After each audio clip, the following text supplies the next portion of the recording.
Assalamualaikum viewers, I hope you all are safe and sound. It's me Knowledge Thirst here. Today I want to discuss about a very interesting topic that was highly demanded by senior auditor aspirants, namely supplementary grants and reappropriation of accounts. So first of all, it's good to understand the word appropriation. कि appropriation क्या है? Guys, appropriation can be divided into two types basically. First for appropriation in accounting and other is appropriation जो हम normal budget में use करते हैं. तो first of all मैं आपको अकाउंटिंग में बताऊं कि अप्रोप्रिएशन क्या क्या होती है. आफ्टर जो हमारा प्रॉफिट एसरटेनमेंट होती है through income statement, income profit और लॉस स्टेटमेंट जो हमारी होती है उससे हमें प्रॉफिट मिल जाता है. After that we are allocating certain amount. हम सर्टेन अमाउंट कुछ प्रोविजंस में डालते हैं, कुछ किस्म के हम रिजर्व्स अलॉट करते हैं कि ये रिजर्व्स क्रिएट हों. ठीक है, तो हमारा प्रॉफिट जो अलोकेट होता है डिफरेंट पार्ट्स में, डिफरेंट डिविजन्स में, कि हम यहाँ अमाउंट पुट कर रहे हैं माई प्रॉफिट का, दैट इज़ अप्रोप्रिएशन.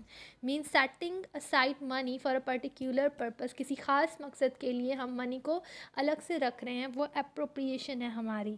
उसी तरह हमारे गवर्नमेंट में भी ऐसा होता है.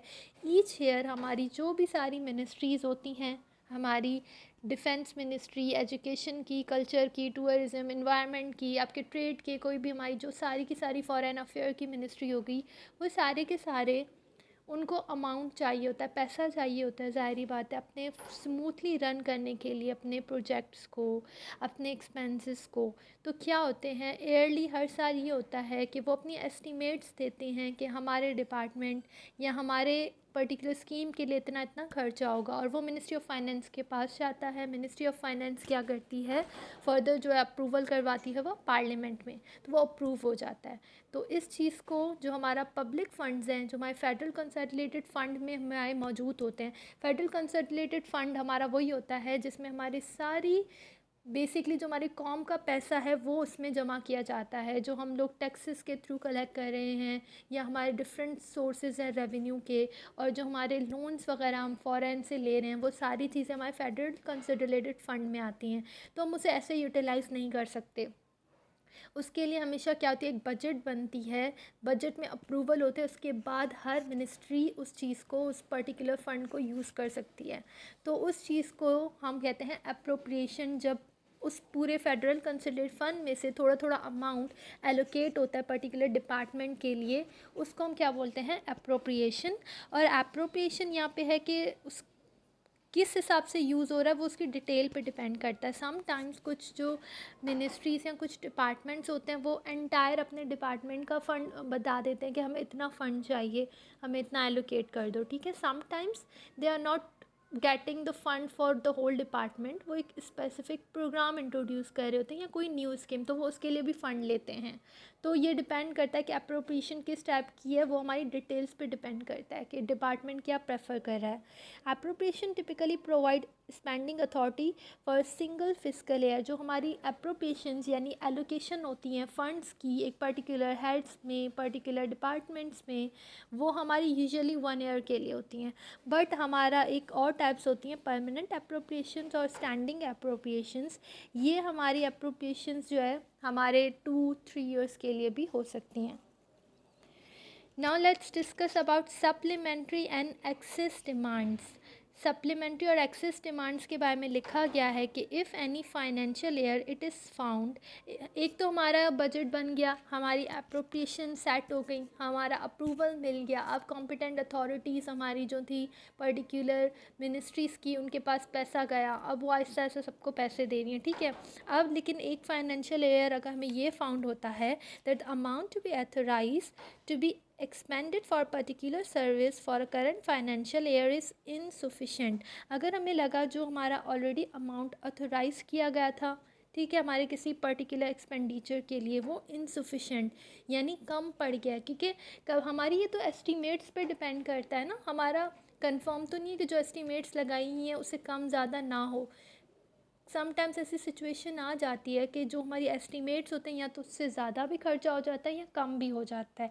तो यहाँ वही बात है, अगर वो इनसफिशेंट है यानी करंट फाइनेंशियल ईयर के हिसाब से हमारा जो एक्सपेंस ऑथराइज हमें अमाउंट मिला था एक्सपेंस के लिए वो इनसफिशेंट हो गया, or that a need has arisen for expenditure upon some new service not included in annual budget system for that year, या तो एक इनसफिशेंट हो गया या फिर हमें अचानक से नीड अराइज हुई है किसी न्यू एक्सपेंस के लिए। हमारी बेस्ट एग्जांपल हमेशा होगी कि कोविड-19 की सिचुएशन इन 2020, हमें तो एक्सपेक्टेड नहीं था कि कोविड-19 आएगा, तो हमारा जो भी 19 का बजट बना होगा उसमें हमने कोविड से रिलेटेड कुछ खास चीज़ें का तो इंतज़ाम नहीं किया होगा 2019 में। तो फरवरी में एकदम से जब कोविड की सिचुएशन आ गई तो सडन टाइप की न्यू एक्सपेंडिचर्स हमारे लग गए होंगे, तो ये इमरजेंसी केस हो गया। तो इस तरह की सिचुएशन हो सकती है।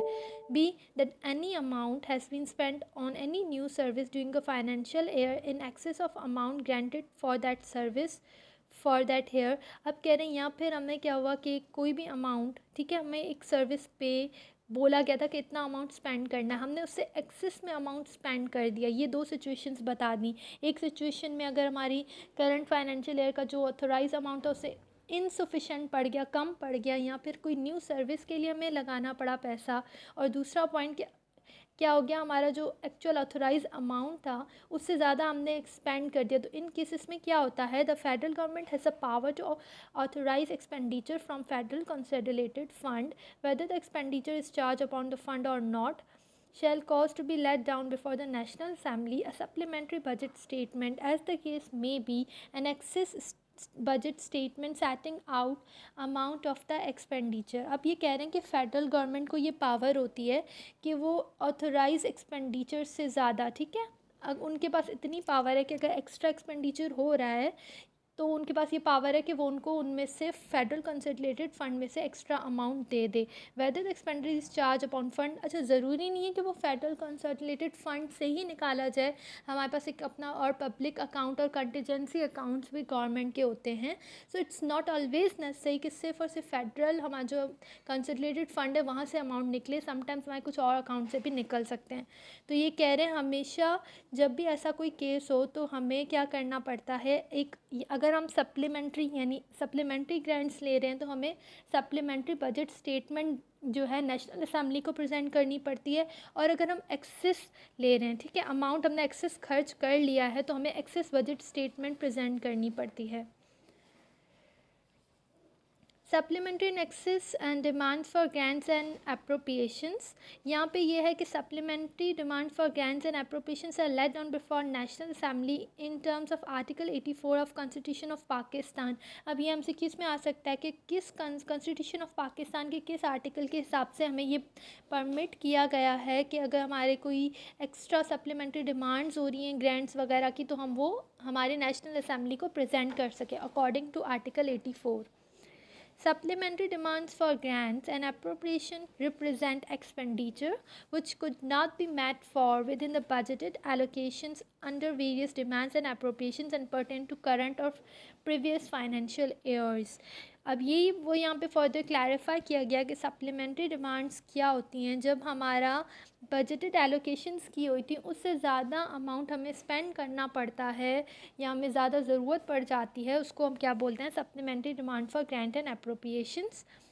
The details are arrange in following parts. अब इन सप्लीमेंट्री ग्रांट्स वगैरह के डिमांड्स के हिसाब से डिटेल्स 3 पार्ट्स में दी गई हैं कि डिमांड्स फॉर करंट एक्सपेंडिचर। अब सप्लीमेंट्री हमारी डिमांड हो सकती है करंट एक्सपेंडिचर के हवाले से। डिमांड्स फॉर डेवलपमेंट एक्सपेंडिचर यानी जब हम हमारे मुल्क के डेवलपमेंट पे कोई एक्सपेंस कर रहे हैं तो वो डेवलपमेंट एक्सपेंडिचर होता है और उसके लिए हमें प्लानिंग कमीशन जो हमारी है उसको भी इन्वॉल्व करना पड़ता है। The appropriation charge upon the federal consolidated fund, और ऐसी अप्रोप्रिएशन जो हमारी फेडरल कंसोलिडेटेड फंड पे चार्ज हो रही हैं। वाई नीड सप्लीमेंट्री ग्रांट्स, यहाँ पे है कि नीड क्यों होती है सप्लीमेंट्री ग्रांट्स की। When actual expenditure incurred exceed the approved grants of Parliament, the Ministry of Finance and Ministry of Railway present a demand for excess grant। जब हमारा एक्चुअल एक्सपेंडिचर बढ़ जाता है अप्रूव ग्रांट से तो क्या होता है, मिनिस्ट्री ऑफ फाइनेंस वगैरह वो प्रेजेंट करती हैं उस पार्लियामेंट को उस एक्सेस ग्रांट का, ठीक है, कि ये एक्सेस हो गया है। It is needed for government expenditure over and above the amount for which parliamentary approval was already obtain during the budget session. ये वो एक्सपेंडिचर है गवर्नमेंट का जो हम ज़्यादा मांग रहे हैं, जो ऑलरेडी पार्लियामेंट में अप्रूव हुआ था बजट सेशन में, उससे ज़्यादा अमाउंट मांग रहे हैं तो वो जाता है supplementary grants. One grants authorise by parliament fall short of a required expenditure, या फिर जो हमारे ग्रांट्स ऑथोराइज किए थे पार्लियामेंट थे वो कम पड़ गए। An estimate is presented before the parliament for supplementary और एडिशनल ग्रांट्स, यानी अब कम पड़ गए तो हमें क्या करना पड़ता है, पार्लियामेंट के सामने हमें बताना पड़ता है, प्रेजेंट करना पड़ता है कि हमें ये सप्लीमेंट्री ग्रांट्स वगैरह चाहिए, additional grants. These grants are presented and pass by parliament before the end of financial year. ये जो ग्रांट्स हम लोग को एक्स्ट्रा जो मिल रहे हैं, ठीक है, वो हमें एनी हाउ पार्लियामेंट से पास करवाने होते हैं at before the end of financial year. हमारा फाइनेंशियल ईयर एंड होता है ऑन 31 जून, तो हमें उस टाइम से पहले एनी हाउ उन एडिशनल ग्रांट्स या हमने जो सप्लीमेंट्री एक्स्ट्रा एक्सपेंसेस के लिए अमाउंट जो है मांगा था वो हमें पहले अप्रूवल करवाना पड़ता है, पार्लियामेंट से प्रेजेंट करना है एनी हाउ। हम उसके बाद नहीं कर सकते, क्योंकि अगर हम 31 जून के बाद करेंगे तो वो तो अगला साल स्टार्ट हो जाएगा, फिर वो नया बजट सिस्टम आ जाएगा सारा, तो हमें पहले करवाना पड़ेगा।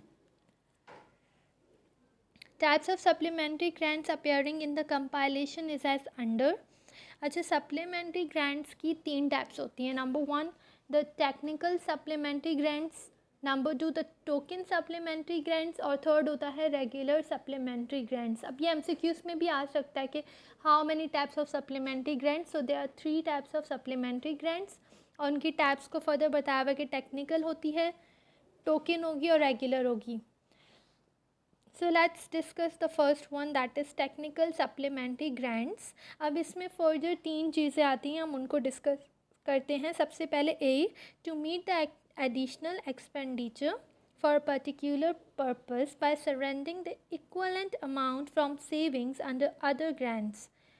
अब ये कह रहे हैं कि हमें किसी एडिशनल एक्सपेंस की कोई खर्चे की ज़रूरत पड़ी है, ठीक है, लेकिन जब हम उस अमाउंट को एडिशनली मांग नहीं रहे फेडरल गवर्नमेंट से, हम क्या करें अपने ही डिपार्टमेंट में, हमारा एजुकेशनली डिपार्टमेंट है सपोज़, तो उसमें हमारा एक किस्म का एक्सपेंडिचर रेवेन्यू का पड़ा हुआ है, दूसरा भी हमारा एक रेवेन्यू एक्सपेंडिचर है, ठीक है। अब हम एक हेड में से जहाँ पे हमें लग रहा है कि हमें इतनी ज़्यादा नीड नहीं है, ये यहाँ पे हमारे अमाउंट सेव हो जाएगा, एक्स्ट्रा होगा, तो हम उस एक हेड से निकाल के जहाँ पे हमें नीड हो रही है हम उसमें डालते हैं। It means we are surrendering from one head, एक हेड में से हमारे एक्सपेंस के अमाउंट को हम सरेंडर करके हम दूसरे में डाल रहे हैं। सो ये हमारा टेक्निकल सप्लीमेंट्री ग्रांट कहलाता है। और गाइस इसमें क्या होता है कि हमारा एडिशनल इम्पैक्ट नहीं पड़ता फेडरल कंसोलिडेटेड फ़ंड पे। क्यों नहीं पड़ता? क्योंकि हम एक्स्ट्रा अमाउंट तो नहीं ले रहे फेडरल मतलब कंसोलिडेटेड फ़ंड से निकाल तो नहीं रहे ना एक्स्ट्रा अमाउंट। हमारे डिपार्टमेंट को जो पैसा अलाउट हुआ था हमने उसी में जो हमारे डिफरेंट हेड्स थे, एक हेड्स में से दूसरे हेड में हमने पैसा डाल लिया क्योंकि हमें नीड हुई, तो ये हो जाएगा टेक्निकल। अच्छा गाइस, ये है कि अगर हम एक हेड से दूसरे में डाल रहे हैं तो इसका मतलब ये नहीं कि हमसे कोई पूछने वाला नहीं है, we must be accountable for it. हमें हमारा जो ऑडिटर जनरल है वो हर चीज़ को नोटिस करता है और वो हमसे रीज़न्स भी हमसे पूछे जाएंगे और हमें ये बताना होगा कि हम क्यों कर रहे हैं। हमें सॉलिड रीज़न देना होगा कि हाँ हमने इस हेड से निकाला और क्यों निकाला, क्यों इसमें सेविंग्स हो रही हैं, क्यों हमने जो एस्टीमेट लगाई थी उससे ज़्यादा कम खर्चा इस पर हो रहा है, ठीक है, और क्यों हम उस दूसरे हेड में डाल रहे हैं उसका भी हमें सॉलिड रीज़न देना होगा। इसका बी पॉइंट है to provide for adjustments in the account. Guys it means कि अगर कुछ समटाइम्स होता है ना, एडजस्टमेंट्स मीन मॉडिफिकेशन, हम कोई मॉडिफिकेशन कर रहे हैं हमारे अकाउंट्स में।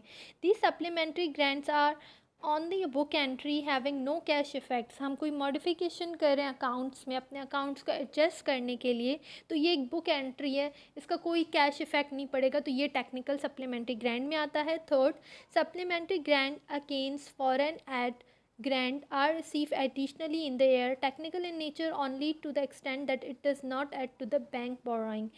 हमारे जो फॉरेन एड ग्रांट्स होते हैं अगर उनमें से हम सप्लीमेंट्री ग्रांट्स निकाल रहे हैं तो वो भी हमारा टेक्निकल सप्लीमेंट्री ग्रांट कहलाता है। रीज़न इज़ दैट कि एक तो हमारे जो फॉरेन एड ग्रांट होते हैं वो एडिशनल होते हैं, ठीक है, वो हमारे फेडरल कंसोलिडेटेड फंड से नहीं निकले, ठीक है, एडिशनली हमें जो ईयर में मिल गए फॉरेन एड, अब हम उसमें से हमारे सप्लीमेंट्री ग्रांट्स को पूरा कर रहे हैं तो ये हमारे बैंक बोरोइंग में नहीं आता, इसलिए हम इसको कहते हैं ये भी टेक्निकल इन नेचर है। सो 3 पॉइंट्स हो गए। 1, व्हेन वी आर सरेंडरिंग, हम सरेंडर कर रहे हैं एक हेड से दूसरे हेड में उसके अलावा अगर हम एडजस्टमेंट्स करें, और तीसरा अगर हम फॉरेड एड ग्रांट के अगेंस्ट सप्लीमेंट्री ग्रांट निकाल रहे हैं तो ये सारे टेक्निकल सप्लीमेंट्री ग्रांट्स में आएंगी, ये एमसीक्यूज़ में आ सकता है। Then token supplementary grants. Token supplementary grants is provided through supplementary grant where particular service that have not been provided for in a demand is required to be operated. The amount for token supplementary grant is ₹1,000. The balance expenditure in this case is met through reappropriation from within the same demand. अब token amount जो होता है वो क्या कहलाता है, हमारा जो सप्लीमेंट्री ग्रांट्स में टोकन अमाउंट हम तब कहते हैं जब हमें किसी न्यू सर्विस के लिए पैसा चाहिए, ठीक है, यानी जिसकी हमने ऑलरेडी बजट में डिमांड नहीं की थी लेकिन अगर हमारी कोई न्यू सर्विस आ गई है, हमें किसी न्यू सर्विस के लिए पैसा चाहिए, तो हम उसको बोलते हैं token supplementary grant. The amount of token supplementary grant is 1000, यानी एक्चुअल तो 1000 है, और बाकी जो बैलेंस एक्सपेंडिचर जो ज़्यादा एक्सपेंस हो रहा है वो हम कहाँ से मैट करते हैं, थ्रू रीअप्रोप्रिएशन. इसमें हमारा टोकन सप्लीमेंट्री ग्रांट में एक पॉइंट आप ये याद रखें कि एक तो न्यू सर्विस, यानी पैसा हमें अचानक से चाहिए किसी न्यू सर्विस के लिए, लेकिन हम बाहर फेडरल कंसंट्रेटेड फंड से पैसा नहीं ले रहे, हम रीअप्रोप्रिएशन कर रहे हैं. रीअप्रोप्रिएशन की मैं आगे भी आपको फर्दर एक्सप्लेन करूँगी. रीअप्रोप्रिएशन होता है ट्रांसफ़र, एक हेड से हम दूसरे हेड में फ़ंड ट्रांसफ़र कर रहे हैं तो वो होती है रीअप्रोप्रिएशन. एक हेड से दूसरे हेड में हमने डाल दिए ताकि हम इस न्यू सर्विस को पूरा कर सके, तो that is token supplementary grants. आप इसको टेक्निकल से कंफ्यूज मत कीजिएगा. टेक्निकल में ये था कि एक हेड में, ठीक है, ज़्यादा हो रहा है, दूसरा हेड जो ऑलरेडी हमारे बजट में बताया गया था उसमें कमी हो रही है तो हम वहाँ से ट्रांसफ़र कर रहे हैं. टोकन में कोई न्यू सर्विस है, यानी न्यू हेड न्यू सर्विस है जिसके हमने ऑलरेडी बजट में मेंशन नहीं किया, उसके लिए हम अपनी ही सेविंग अपने ही डिफरेंट हेड से ट्रांसफ़र कर रहे हैं तो वो हो जाता है टोकन सप्लीमेंट्री ग्रांट्स. उसके बाद है regular supplementary grants. Regular supplementary grants असल वो हम कह सकते हैं ग्रांट है जिसमें वाकई हमें क्या करना है, फेडरल कंसोलिडेटेड फंड से एडिशनली पैसा निकलवाना है. इसको हम बोलते हैं कि ये हमारे बजट पे, हमारे फेडरल कंसोलिडेटेड फंड पे एक बर्डन डालती है, बिकॉज हम एक्स्ट्रा अमाउंट पूरा ऑथोराइज़ करवा रहे हैं कि एडिशनल अमाउंट हमें पूरा चाहिए हमारे डिपार्टमेंट के लिए. और ये रेगुलर सप्लीमेंट्री ग्रांट्स क्यों हम निकलवाते हैं, जब when we analyse this thing कि यार हमारे डिपार्टमेंट का एक हेड से दूसरे हेड में ट्रांसफ़र होना इम्पॉसिबल है क्योंकि बाकी हेड्स में भी इम्पॉर्टेंस है हमारी पैसे की, हम इस हेड से निकाल के दूसरे हेड में भी नहीं डाल सकते.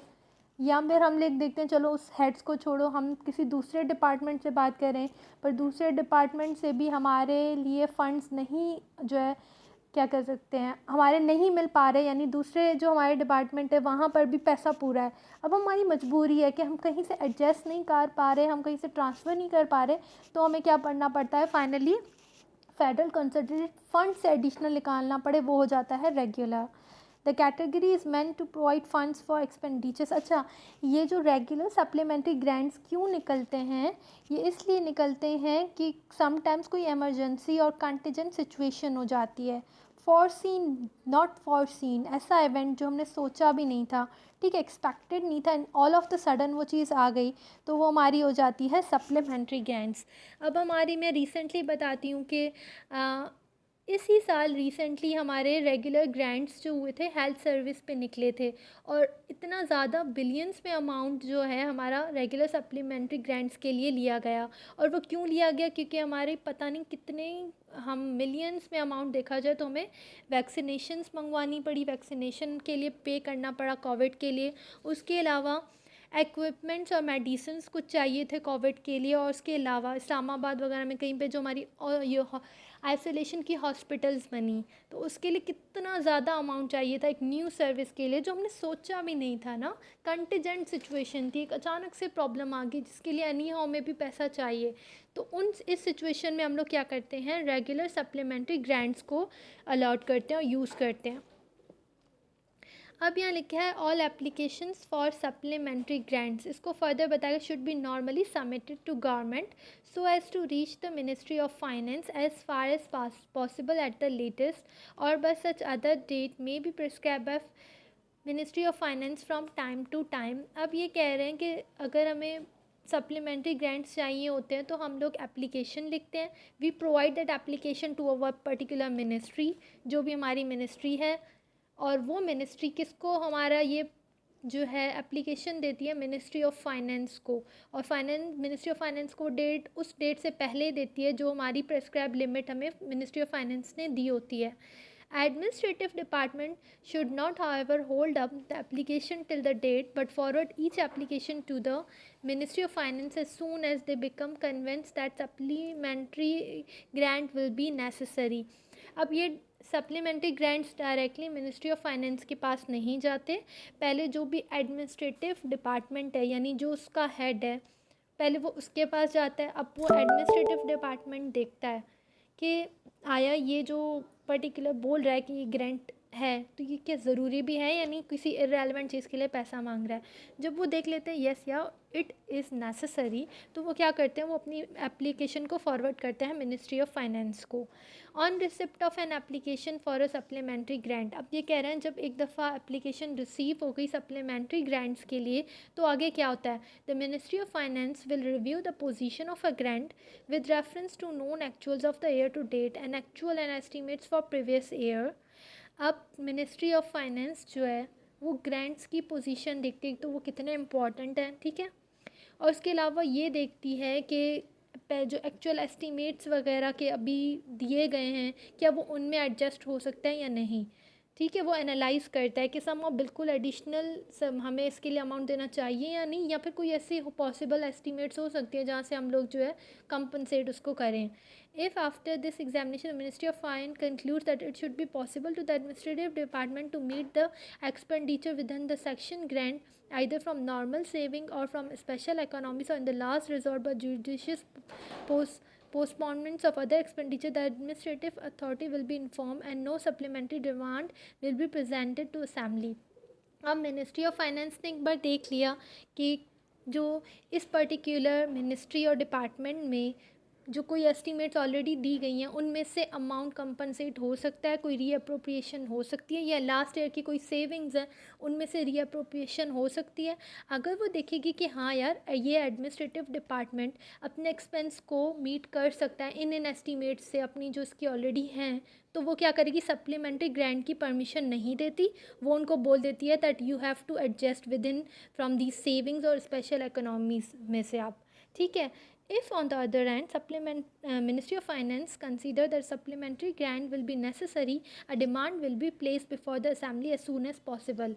लेकिन अगर हमारी जो फाइनेंस मिनिस्ट्री है, ठीक है, वो ये समझती है कि नहीं यार ये जो है सप्लीमेंट्री ग्रांट ये इम्पॉर्टेंट है, ठीक है, और ये दूसरी एस्टीमेट से एडजस्ट नहीं हो सकता, तो वो क्या करती है, आगे मूव ऑन करती है नेशनल असेंबली में. और अगर उसको इम्पोर्टेंट नहीं समझती तो वो नेशनल असेंबली में प्रेजेंट नहीं करेगी, वो डायरेक्टली उसको मना कर देगी कि भाई आप लोग खुद अपनी एस्टीमेट्स अपनी पुरानी सेविंग्स में से एडजस्ट करो. और अगर वो समझती है कि ज़रूरी है तो वो आगे नेशनल असेंबली में फॉरवर्ड करेगी. Who notice such grants, normally ये जो ग्रांट्स वगैरह को नोटिस कौन करता है, एक तो controller and auditor general of Pakistan bring such excess to the notice of parliament, कि कोई एक्सेस अमाउंट देख रहे हैं कि जो नॉर्मल से ज़्यादा एक्सपेंस हो रहा है, ठीक है, जो आपको बजटेड अमाउंट दिया गया उससे ज़्यादा कोई ख़र्चा कर रहा है एक पर्टिकुलर स्कीम पे, तो ये चीज़ नोटिस में लाती है ऑडिटर जनरल, क्योंकि ऑडिटर जनरल और कंट्रोलर का काम ही ये है कि वो ऑडिट करे हर चीज़ को कि सारे की सारी मिनिस्ट्रीज़ और सारे डिपार्टमेंट्स काम ठीक से कर रहे हैं या नहीं. तो वो पार्लियामेंट को इस चीज़ का नोटिस देती है. And public accounts committee examine the excess and gives recommendations to the parliament, और पब्लिक अकाउंट्स की जो कमेटी होती है वो एग्जामाइन करती है कि हाँ ये चीज़ अगर इन्होंने 5 करोड़ था, इन्होंने इसमें 3-4 लाख और ज़्यादा स्पेंड किया है तो क्यों किया है, एग्जामाइन करती है कि हाँ उसकी कोई जस्टिफिकेशन है भी या नहीं. रीअप्रोप्रिएशन ऑफ फंड्स, ये है क्या, means transfer of funds from one head of account of appropriation to another such head of account. Reappropriation जब आप एक फंड्स जो ऑलरेडी आपके किसी एक हेड में है, ठीक है, एक हेड से आप दूसरे हेड में ट्रांसफ़र कर रहे हो तो वो हो जाता है reappropriation of head. I mean reappropriation of funds. वैसे हेड ऑफ़ अकाउंट्स को भी हम बाद में डिटेल में पढ़ेंगे कि गवर्नमेंट के हेड ऑफ़ अकाउंट्स कौन से होते हैं, ये भी हमारा एक और टॉपिक है सीनियर ऑडिटर का। और इसके अलावा सेटलमेंट ऑफ ऑडिट ऑब्जेक्शंस का भी हम कवर करेंगे क्योंकि काफ़ी लोगों ने उसकी भी डिमांड की है। Reappropriation of funds, principal accounting officer may sanction at any time before the close of financial year reappropriation of funds from one expenditure item to another within a budget and grade in a manner as may be prescribe. आप इसमें further बताया कि जो principal accounting officer है, जिस भी particular हमारे department में हमें लग रहा है कि हमें एक फ़ंड से दूसरे आइटम में हमें जो है ट्रांसफ़र करना है दूसरे एक्सपेंस में, ठीक है, तो वो ये क्या करेगा, प्रिंसिपल अकाउंटिंग ऑफिसर जो है वो कर सकता है वो उसी बजट उसी मतलब जो अमाउंट के अंदर रहते लेकिन किन सिचुएशन में, इसको फर्दर एलिब्रेट किया हुआ है कि reappropriation which implies the transfer of funds from one primary unit of appropriation to another such unit within a grant can be sanction under the formal orders of a competent authority only when it is known or anticipated that appropriation for the unit from which the funds are to be diverted will not be utilized in full or that savings can be factored in the appropriation for that unit in the manner. ये कह रहे हैं कि reappropriation यानी transfer हो सकता है एक प्राइमरी यूनिट से दूसरे प्राइमरी यूनिट में, लेकिन वो हमेशा कॉम्पिटेंट अथॉरिटी, जो उस पर्टिकुलर डिपार्टमेंट की कोई कॉम्पिटेंट अथॉरिटी यानी जिसके पास ये पावर दी गई है, ठीक है, कॉम्पिटेंट अथॉरिटी वो तब ही करेगी, वो ऑर्डर्स देगी कि हाँ भाई ये चीज़ होनी चाहिए या ये रीअप्रोप्रिएशन होनी चाहिए, लेकिन वो तब कॉम्पिटेंट अथॉरिटी ये ऑर्डर देती है कि हाँ भाई you have permitted to reappropriate your funds in a situation, जब उसको ये लगता है कि हाँ यार ये जो पर्टिकुलर हेड, जिस एक हेड में से वो निकाल रहा है फ़ंड, वहाँ पे वाकई वो फ़ंड्स की ज़रूरत इतनी नहीं है, या यहाँ पे वो फ़ंड्स वाकई बच जाएंगे, सेव हो जाएंगे, तो इससे अच्छा है वाकई कि उस हेड में से हम निकाल लें, ठीक है, मतलब दूसरे में ट्रांसफ़र करें। If no case, it is permissible to reappropriate from a unit with the intention of resorting or the diverting appropriations to that unit when saving becomes available under other units later in the year. Any allotment or reappropriation within a grant or appropriation may be authorized at any time before, but not the expiry of financial year to which such grant or appropriation relates. अब एक point तो ये हो गया कि reappropriation की permission है, लेकिन तब जब हमारी कोई कॉम्पिटेंट अथॉरिटी ऑर्डर दे रही है कि हाँ भाई ये ज़रूर सही है या नहीं, और कॉम्पिटेंट अथॉरिटी क्या दे के देगी, पहले तो वो एनालाइज करेगी कि हाँ ये पर्टिकुलर जो हमारा हेड है, इस हेड में वाकई ही सेविंग होंगी या अमाउंट बच जाएगा, ठीक है, इससे अच्छा है कि हम उसमें ट्रांसफ़र कर लें और उस हेड के लिए जो भी हमें काम है उसको पूरा करें। लेकिन अगर कॉम्पिटेंट अथॉरिटी ये परमिशन तब हरगिज़ नहीं देगी अगर कोई मतलब हमारी जो भी डिपार्टमेंट है वो इस साजिश से ये चीज़ कर रहा है कि यार देखो अभी इस हेड में इतनी नीड नहीं है, मैं अभी दूसरे हेड में ट्रांसफ़र करूं, ठीक है, लेकिन आगे चल के फिर देखूंगा, फिर किसी और हेड से अगर कोई सेविंग होगी तो जो जिस हेड से मैंने निकाला है उस हेड में अगेन डाल दूंगा, या फिर क्या है कि अगले साल उससे ज़्यादा उस हेड के लिए ले लूँगा अमाउंट, तो हरगिज़ परमिशन नहीं देगी कॉम्पिटेंट अथॉरिटी, क्योंकि ऐसा नहीं होता, ठीक है। यानी उस हेड में अगर परमानेंट आपको अमाउंट नहीं चाहिए तो आप लोग दूसरे में ट्रांसफ़र कर सकते हो, ठीक है, लेकिन अगर उस हेड में अभी थोड़ा नीड कम है लेकिन उसमें बाद में फिर से ज़रूरत हो जाएगी तो अब उसकी परमिशन आपको नहीं मिलती कि आप रीअप्रोप्रिएट करो। और ये रीअप्रोप्रिएशन जो आप करते हो यानी एक हेड से आप दूसरे में ट्रांसफ़र कर रहे हो, वो आप फाइनेंशियल ईयर के एंड से आपको पहले पहले करना होता है। वही बात, क्योंकि फाइनेंशियल ईयर एंड होता है 31 जून पे, उससे पहले हमारी रीअप्रोप्रिएशंस हो जाएं तो ही सही होता है, क्योंकि उससे फिर हमारे 31 जून के बाद हमारा न्यू बजट सिस्टम स्टार्ट हो जाता है। The power of reappropriation conferred upon the subordinate authorities vide schedule 3 to the book of financial power. अच्छा, ये जो पावर रीअप्रोप्रिएशन की मिलती है सबऑर्डिनेट्स को, ये मिलती है schedule 3 to the book of financial power, ठीक है, किस शेड्यूल के 3 के हिसाब से, एंड और also subject to the condition specified in paragraph 8 and 9 of that book. और ये जो बुक ऑफ फाइनेंशियल पावर है इसके 8 और 9 पैराग्राफ में भी इसकी कंडीशंस दी गई हैं रीअप्रोप्रिएशन की। एंड सच अदर जनरल और specific restrictions as may be impose by government in his behalf.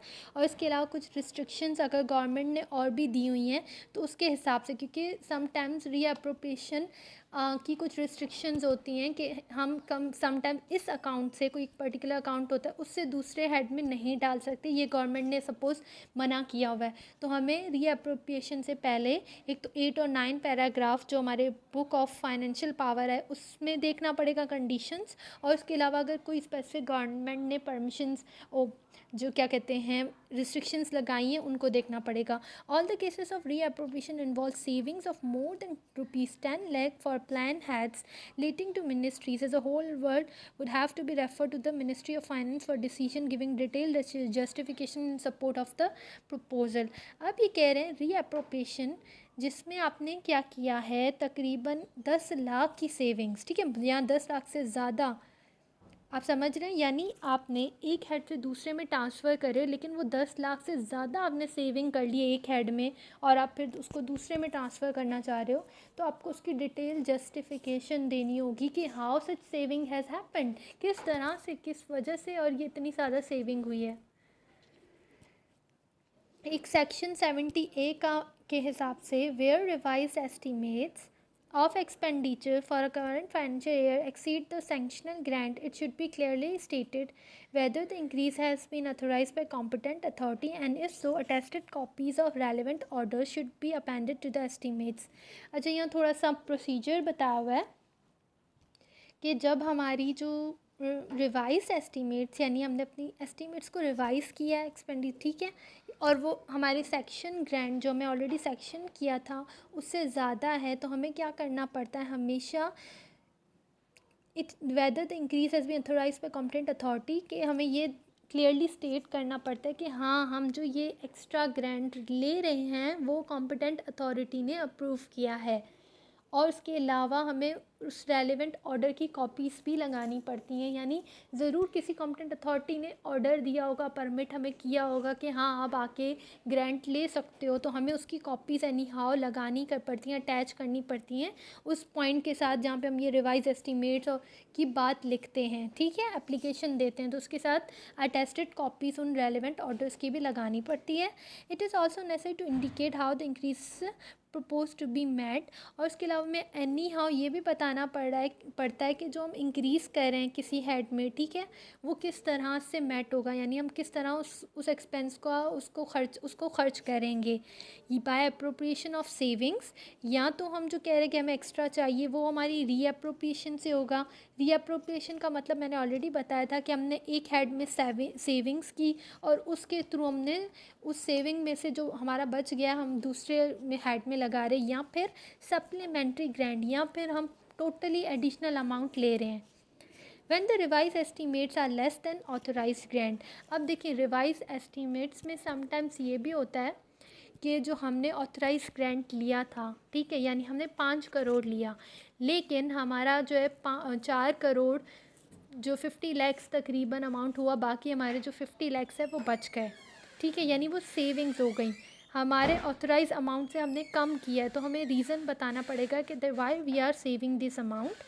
These requirements are applicable to both Part A and Part 2 estimates। और ये जो भी requirements हैं ये हमें Part 2 और Part 1 के estimates में applicable होगा, ठीक है। The provisions made for foreign exchange expenditure is not available per rupee expenditure or vice versa।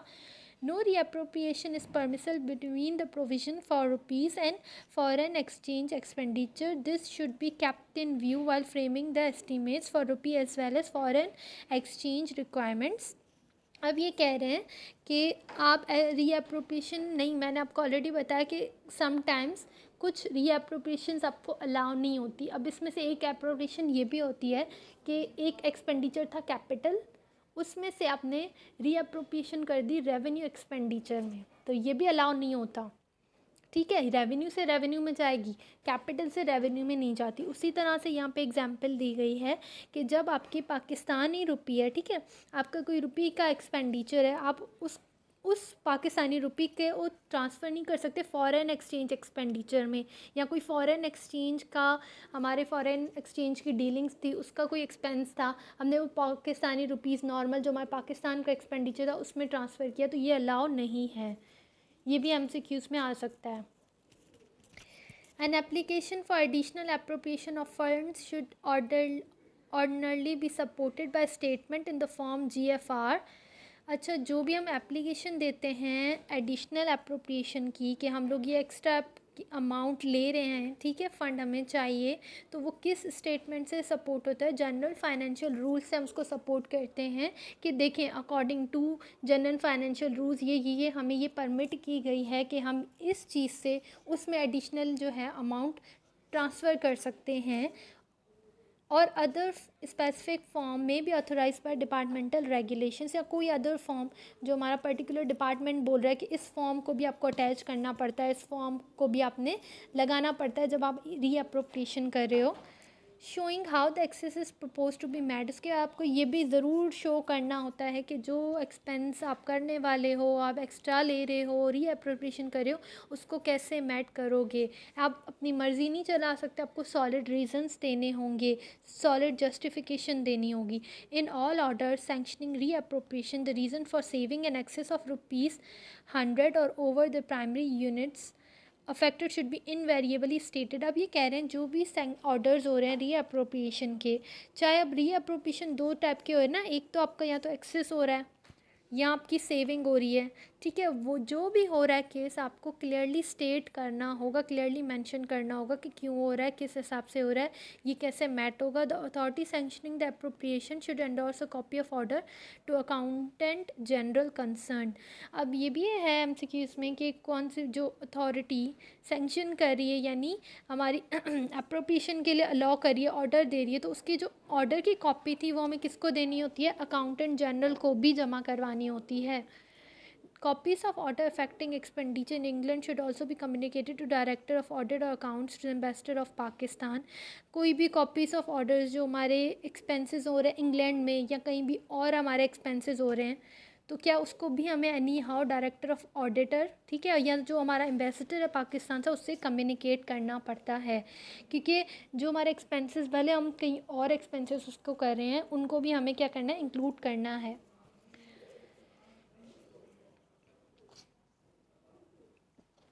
उसके बाद expenditure not provided for reappropriation and supplementary grants, इसमें फर्दर उसी की जो है एलिब्रेट किया गया है कि expenditure for which no provision has been made in original budget estimate of current financial year should rarely if ever be incurred.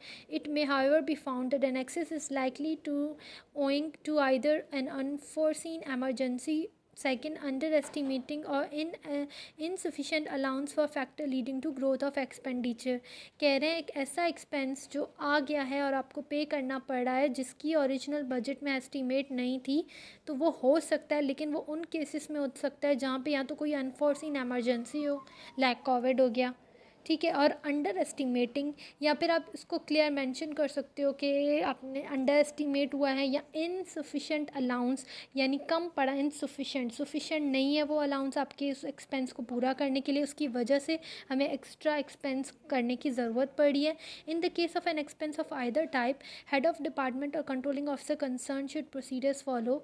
इन सारे केसेस में उसको आगे कौन सा प्रोसीजर फॉलो करना पड़ता है? 1, he should in the first place examine the allotments given to other disbursing officers under same detail head inside the unit of appropriations and transfer to the disbursing officer who requires an additional allotment. Such sums can be permanently or temporarily spared। अब पहला point ये है, ठीक है, first अब क्या होगा, हमें पता चला कि हमें एक्स्ट्रा एक्सपेंस चाहिए, ठीक है, तो हम क्या करते हैं, जो डिस्पर्सिंग ऑफिसर्स होते हैं, ठीक है, उनको डिटेल देते हैं कि हमारे इस हेड के अंदर इस पर्टिकुलर यूनिट में हमें ज़्यादा एक्सपेंस चाहिए, तो आप देखें कि इसी सेम हेड में कोई ऐसी यूनिट्स हैं जिनसे हम क्या कर सकते हैं? सेव कर सकते हैं अमाउंट, ठीक है, यानी उनमें से हम टेम्पररी अलॉट कर सकते हैं इस वाले अमाउंट को, क्योंकि इसके लिए एक्सपेंस चाहिए, तो आप देख लें, क्योंकि डिस्पर्सिंग ऑफिसर्स अक्सर अंदर ये चीज़ देख रहे होते हैं, क्योंकि हमेशा एडिशनल हम सप्लीमेंट्री ग्रांट ऐसे नहीं लेते, पहले हम पूरा डिटेल में अपने डिपार्टमेंट के अंदर खोजते हैं कि इस हेड के अंदर कोई और चीज़ है, कोई और एक्सपेंस है जहाँ से हम निकाल के सेव करें और उसमें हम दूसरे एक्सपेंस में लगा सकें। सारी डिटेल ये हमारी होती है, एग्जामिनेशन होती है, उसके बाद हम जाके देखते हैं, हमें कंफर्म होता है कि भाई कोई भी सोर्स नहीं है, तब जाके हम आगे मूव ऑन होते हैं। There is no question of reappropriation in a technical sense of the word. The process amount to nothing more than redistribution, which the controlling officers can ordinarily effect without reference to any other authority. Should he find such redistribution impossible, अब यही कह रहे हैं कि वैसे हम कभी भी एडिशनल ग्रांट नहीं लेंगे अगर हमारी रीडिस्ट्रीब्यूशन पॉसिबल है। बट अगर रीडिस्ट्रीब्यूशन पॉसिबल नहीं है, यानी हमारा किसी भी तरह से हमारे अपने हेड्स, अपने डिपार्टमेंट में कोई भी हमारा कोई ऐसा हेड नहीं है जहाँ हमारी सेविंग हो रही है और जहाँ से हम ट्रांसफ़र कर सकें, तो हम क्या करेंगे, he should examine the allotments again other detail heads. अब पहले तो हमारे एक हेड, सेम हेड के अंदर जो हमारे एक्सपेंसेस थे उनको हमने एग्जामाइन किया कि इस सेम हेड के अंदर रहते रहते, जैसे रेवेन्यू का एक हमारा एक पर्टिकुलर हेड है, उस हेड के अंदर एक एक्सपेंस से दूसरे में गया जा सकता है या नहीं हो रहा, तो अब हम क्या करेंगे, other detail inside the primary units of appropriation with the object of discovering probable savings and effecting a transfer. अब हम अपने ही डिपार्टमेंट के दूसरे हेड्स देखेंगे, because they are multiple heads, एक हेड नहीं होता, काफ़ी सारे हेड्स होते हैं। तो अब हम देखेंगे कि किसी दूसरे हेड से ट्रांसफ़र हो सकता है। Where such redistribution is feasible, he should, if he has been invested with the necessary powers, carry it out. अगर ऐसी redistribution possible है तो वो क्या करेगा, उसको इन्वेस्ट करेगा, ट्रांसफ़र कर देगा अगर उसके पास पावर है। Otherwise he should obtain the section of competent authority. अगर उस बंदे के पास मतलब परमिशन नहीं है अपने आप से ट्रांसफ़र करने की, तो वो कॉम्पिटेंट अथॉरिटी से डायरेक्ट कांटेक्ट करेगी और बोलेगी कि भाई ऑर्डर दे दें आप, मैं इस हेड से दूसरे हेड में ट्रांसफ़र कर रहा हूँ। If provision of funds from within the primary unit proves to be impossible, अब अगर फंड्स एक यूनिट से, एक हेड से दूसरे हेड में भी पॉसिबल नहीं हो रहे कि यार कहीं से भी हमें पैसा नहीं मिल रहा, an examination of whole grant should be taken undertaken to see whether they are likely to be savings under any of other units to appropriation due to 47 clause described in paragraph 94, which can be utilized to meet, if so he should proceed as indicated in clause 2 above।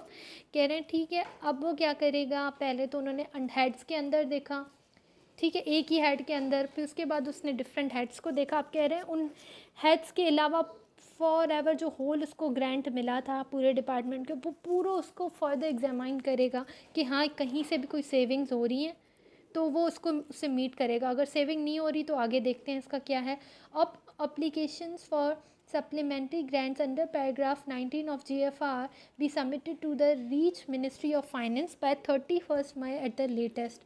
हमने पहले ही बात की थी कि अगर हमें any how supplementary लेने हैं तो हमें एप्लीकेशन जमा करवानी पड़ेगी और वो एप्लीकेशन जाएगी मिनिस्ट्री ऑफ फाइनेंस के पास, और वो कब तक जा सकती है, 31 मई। ये MCQs में आ सकता है कि जब सप्लीमेंट्री ग्रांट्स की एप्लीकेशन लिखी जाती है तो वो उसकी लास्ट डेट क्या होती है, उसके बाद आप नहीं सबमिट कर सकते, सो दैट इज़ 31 मई, क्योंकि उसके बाद जस्ट एक महीना होता है, एक महीने के बाद हमारा दूसरा बजट आ जाता है, तो इसलिए लास्ट डेट होती है 31 मई। Administrative ministries, departments should not, however, hold up applications till the date, but should forward each application to Ministry of Finance as soon as supplementary grants become necessary। अब बोल रहे हैं कि एडमिनिस्ट्रेटिव अथॉरिटी को अपने पास application नहीं रखनी होती, वो अपने पास सजा के नहीं रख सकता, वो चेक करेगा। इफ़ ही थिंक्स यार कि सप्लीमेंट्री ग्रांट्स की बहुत ज़्यादा रिक्वायरमेंट है, वो फाइनेंस डिवीज़न को फ़ौरन मूव ऑन करेगी वो application. Finance division should not entertain any request for supplementary beyond 31st May of the respected financial year। अब कह रहे हैं फाइनेंस डिवीज़न को कोई भी अगर 31 मई के बाद सप्लीमेंट्री ग्रांट्स की रिक्वेस्ट आ रही है, एप्लीकेशन आ रही है, तो वो उसको एंटरटेन नहीं करेगा, इट मीन्स वो उसको कंसीडर नहीं करेगा। On receipt of an application for a supplementary grant, the Ministry of Finance will review the position of a grant as a whole with reference to the known actuals of the year to date and actuals and estimates for previous year. If after this examination the Ministry of Finance come to the conclusion that it should be possible for the administrative department to meet the expenditure within the section grant either from normal savings or from by special economies, or in the last resort by judicious postponements of other expenditures, or the administrative administrative department will so inform and no supplementary demand will be presented to the assembly. अब कह रहे हैं कि ministry of finance, अब ministry of finance ऐसे तो पैसे नहीं देगी, वो फिर डिटेल में एग्जामाइन वो भी अलग से करेगी कि हाँ कहीं ना कहीं इनके पास कोई नॉर्मल सेविंग्स हैं इस पर्टिकुलर डिपार्टमेंट के पास, जिससे वो अपना उस पर्टिकुलर जो नया एक्सपेंडिचर है उस पर खर्च कर सकता है, या कोई स्पेशल उसकी इकोनॉमीज़ हैं, ठीक है, या फिर कोई ऐसा एक्सपेंडिचर है जिसको अभी वो पोस्टपोन करे, यानी उस पर अभी खर्चा ना करे, उसको पोस्टपोन करे उस एक्सपेंडिचर को, उस एक्सपेंस का अगले साल वो जो है पैसा ले ले, अभी जो भी एक एक्सपेंडिचर उससे दूसरे में ट्रांसफ़र कर सकता है, ठीक है। तो क्या करेगी फिर मिनिस्ट्री ऑफ जो फाइनेंस है भाई, वो एडमिनिस्ट्रेटिव डिपार्टमेंट को इन्फॉर्म कर देगी कि भाई आपको कोई सप्लीमेंट्री ग्रांट नहीं मिल रहा, और हम ना ही उसे नेशनल असेंबली में प्रेजेंट करेंगे, बिकॉज वी थिंक कि आप यहाँ से नॉर्मल सेविंग से एडजस्ट कर सकते हो। If on the other hand the Ministry of Finance consider that the supplementary grants will be necessary, a demand will be placed before the assembly as soon as possible, और अगर Ministry of Finance को लगता है कि ये grants बहुत ज़्यादा ज़रूरी है, एडिशनल जो आप मांग रहे हैं एक्सपेंस के लिए, ये हमारे मुल्क के रेवेन्यू के लिए, हमारी पोवर्टी एलिवेशन के लिए, हमारी प्रोग्रेसिव डेवलपमेंट के लिए बहुत ज़्यादा ज़रूरी हैं, तो वो भाई डायरेक्ट नेशनल असेंबली में प्रेजेंट कर लेगी। The supplementary grants and appropriations referred in the preceding paragraph are such as are required by extra expenditure on a normal activities or the department, expenditure on a new service in a technical sense, or new items such as new building, new road for which no provision exists in the budget may be incurred in the middle of the year only in exceptional cases. कह रहे हैं अगर कोई बिल्कुल ही new service के लिए, बिल्कुल ही new item, कोई न्यू रोड, कोई न्यू बिल्डिंग आप बना रहे हो, तो उसके लिए वैसे तो प्रोविज़न एग्जिस्ट नहीं करता बजट में कि आप उसके लिए अमाउंट लो, ठीक है, लेकिन अब कोई बहुत ज़्यादा ज़रूरी है, एक्सेप्शनल केसेस में समटाइम्स आप परमिट करते हो कि किसी न्यू सर्विस के लिए आप पैसा लो, लेकिन वो मिडिल ऑफ द ईयर में आराम से हो सकता है। अदरवाइज़ अगर न्यू रोड, कोई न्यू सर्विस, आपको ब्रिज बनानी है ना, तो आप पहले ही जब बजट बनता है उसी टाइम पे आपको एस्टिमेट्स देनी पड़ती हैं, ठीक है, बीच में नॉर्मली अलाउ नहीं होता। Government in is averse on general principles to admitting such demands in the course of year. In case, however, the necessary to incur such expenditure is urgent, the administrative department should explain clearly why it was not provided for in the original budget and cannot be postponed for consideration in connection with the next budget. इसको further elaborate किया गया है कि ये जो new service है अगर वो बहुत ज़्यादा अर्जेंट है, बहुत ज़्यादा ज़रूरी है, तो एडमिनिस्ट्रेटिव डिपार्टमेंट क्लियरली मेंशन करता है फाइनेंस डिपार्टमेंट को कि भाई ये बहुत ज़्यादा ज़रूरी है और हम इस पर्टिकुलर न्यू सर्विस या इस डेवलपमेंट को हम पोस्टपोन नहीं कर सकते, और वो रीज़न देगा कि हम क्यों पोस्टपोन नहीं कर सकते इसको।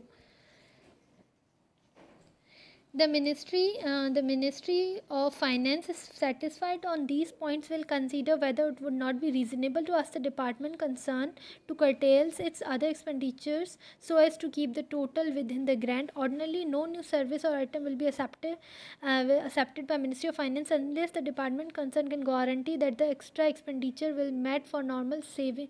Now. will be met from normal savings or by special economies within the grant. Cases which involve supplementary grant will normally be accepted by Ministry of Finance only if they relate to matters of real imperative necessity or to the earnings or safeguarding of revenue. अच्छा, normally ये जो हमारी supplementary grants है वो इतनी आसानी से accept नहीं होते, और वो तब एक्सेप्ट हो सकते हैं जब वो हमारे मुल्क की जो इकनॉमी है, हमारे रेवेन्यू को या तो प्रोटेक्ट कर रहे हो, कोई ऐसा एक्सपेंस जो हमारे मुल्क के लिए बहुत ज़्यादा ज़रूरी है। फॉर सपोज़ हमारी मुल्क को किसी कंट्री से किसी चीज़ से ख़तरा है, तो नेशनल डिफेंस के लिए हमें बहुत ज़्यादा अर्जेंट नीड है, तो हम उसमें लगा सकते हैं सप्लीमेंट्री ग्रांट्स। या जैसे अभी कोविड हुआ, तो अभी रिसेंटली बता रहे हैं कि इमरान खान की हुकूमत में जो आपको नॉर्मल अमाउंट मिला था उससे पता नहीं कितने बिलियन ज़्यादा अमाउंट जो है खर्च हुआ है, सप्लीमेंट्री ग्रांट्स हुए हैं, लेकिन वो क्या है कि सम हाउ पार्शियली जस्टिफाइबल हैं कि हाँ यार कोविड हद से ज़्यादा बढ़ गया, जिसकी वजह से जाहिर बात है कुछ ऐसे एक्सपेंसेस थे जिन पे हमें एनी हाउ करना ही करना था, नहीं तो प्रॉब्लम होती, तो ये जस्टिफाइबल है। अगर जस्टिफाइबल नहीं है तो जाहिर बात है उसके अगेंस्ट एक्शन भी लिया जाता है।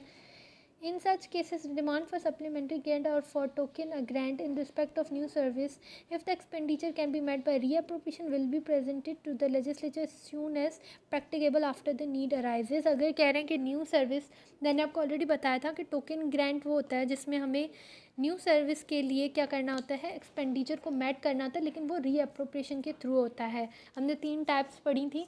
तो टोकन ग्रांट न्यू सर्विस के लिए होता है, लेकिन वो रीअप्रोप्रिएशन के थ्रू हो सकता है. और रेगुलर होता है जो हमारे न्यू क्या कहते हैं, हमारे रीअप्रोप्रिएशन से नहीं होता सकता, और जिसके लिए हमें बहुत ज़्यादा हैवी अमाउंट चाहिए होता है और किसी केस ऑफ इमरजेंसी की वजह से आता है. Thank you.